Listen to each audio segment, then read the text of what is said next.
লাগতেছে আমাদেরই আমরা যেভাবে আমরা ইবাদত করি আল্লাহ তাআলা সেই ঘর চালানোর মতো পজিশন আমাদের নেই। তাই আমাদের কাছে এখন চাচ্ছে, জলে জলে চাচ্ছে, ভাই দেন 2 টাকা 5 টাকা 10 টাকা দেন। তাও আমরা খুব কষ্ট করে পকেট থেকে বের করে 2 টাকা দিই, 10 টাকা দিই, খুব কষ্ট করে, মানে মনে হচ্ছে খুবই কষ্ট হয়ে যায়। এই কারণে ও 2 দিনের খাওয়া না খেতে পারে, এত টাকা দিয়ে ফেললো যে 2 দিনের খাবারই হয়তো চলে গেল। এত কষ্ট পায় এই জিনিসগুলো দিতে।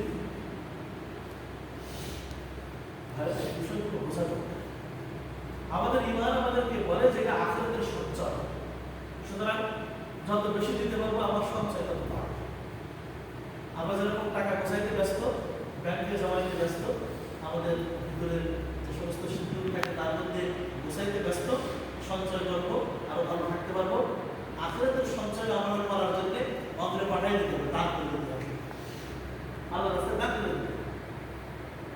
এই সমস্ত মুহাজির সাহাবীদের থেকে আমাদের যেন আল্লাহ তাআলা আমাদের শিক্ষা নেওয়ার তৌফিক দান করেন।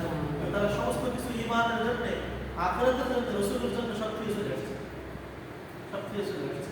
তারা চায় কি সব ফেলে রেখে ইয়াবতাগুনা ফাদলান মিনাল্লাহি ওয়া রিদওয়ানা, তারা শুধুমাত্র আল্লাহ পাকের পক্ষ থেকে তার সন্তুষ্টি কেবল তালাশ করে, এবং ওয়ায়ানসুরুনাল্লাহ ওয়া রাসূলাহু, এবং আল্লাহ এবং তার রাসূলকে তারা সাহায্য করে। আল্লাহ এবং তার রাসূলের সাহায্য করে কি বলে? আল্লাহ প্রদত্ত দ্বীনকে তারা সাহায্য করে, দ্বীনের গালাবা করার জন্য, দ্বীনের উচ্চ মর্যাদা সম্পন্ন করার জন্য, সর্ব ধর্মের মতবাদের উপরে দ্বীনকে প্রাধান্য দেওয়ার জন্য, শ্রেষ্ঠ করার লক্ষ্যে তারা চেষ্টা করে। ওইটাকেই বলা হচ্ছে আল্লাহকে সাহায্য করা, ওটাকেই বলা হচ্ছে রাসূলকে সাহায্য করা। তারা এই কাজগুলো করেছে জান মাল কুরবানি। শোনো, উলাইকা হুমুস সাদিকুন, এরা হলো সত্যনিষ্ঠ বান্দা, এরা হলো আমার সত্যনিষ্ঠ বান্দা। বড় কথা, বড় কথা। আল্লাহ তাআলা তাদের সার্টিফিকেট দিচ্ছেন, উলাইকা হুমুস সাদিকুন, এরা হলো সত্যনিষ্ঠ বান্দা। কারণ এরা ঈমানের জন্য সব ত্যাগ করে চলে আসছে, রাসূলের জন্য, আল্লাহর জন্য সবকিছু করতে খুব প্রস্তুত হয়ে গেছে। এই জন্য আর তারা মালের পায় কারা পাবে?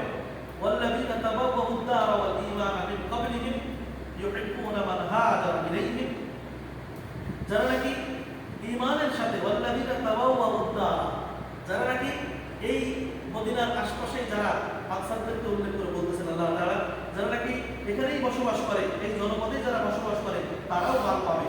হ্যাঁ, ওয়াল ঈমানা মিন ক্বাবলিহিম, যারা এই সমস্ত মুহাজিররা আসার পূর্বেই তারা এখানে বসবাস করেছিলেন, তারা অর্থাৎ আনসাররা।